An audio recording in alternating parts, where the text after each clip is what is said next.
consciente c'est un véritable coup de tonnerre, mais qui ne surprend pas grand monde. Depuis plusieurs mois déjà à l'issue de la Coupe d'Afrique des Nations, le complexe Lambe a été abandonné. Les travaux n'ont plus évolué. L'on apprend à travers un courrier du ministre en charge des Sports que le constructeur Magil a procédé à une résiliation unilatérale du contrat.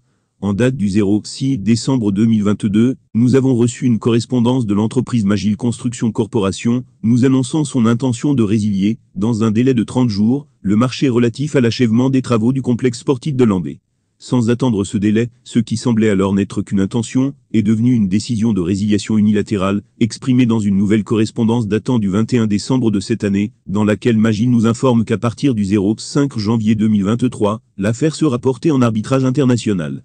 En même temps, l'entreprise nous fait savoir qu'elle sollicitera le paiement immédiat de la somme de 10% de la valeur du marché conformément aux dispositions de l'article 18.7 du contrat, et demandera d'autres compensations financières.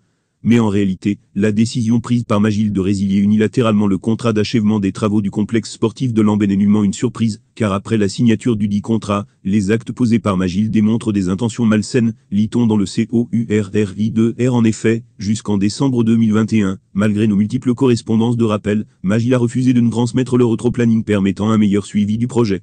Il en est de même de l'avant-projet sommaire, A, de la phase 2, dont la programmation nous a été transmise seulement en juin 2022. Pendant 2 ans, en dépit des efforts de l'État, pour fournir de la trésorerie à Magil. En payant de manière anticipée la somme de 6 milliards au mois d'avril 2021, représentant les fonds de contrepartie du prêt garanti auprès de la Standard Chartered Bank et 4 milliards au mois de juin 2021, au titre d'un prêt relais exceptionnel, Magil a multiplié des subterfuges pour ralentir artificiellement le rythme des travaux, dont le taux d'exécution d'un mois à l'autre n'a jamais dépassé 1,3%, précise la note. Il s'agit là d'un nouvel épisode de ce scandale qui rend fou le N-1 du pays, dont le nom est attribué au complexe de Lambe. Aux nouvelles, Paul Biya serait très en colère et devrait sans doute procéder à des arrestations.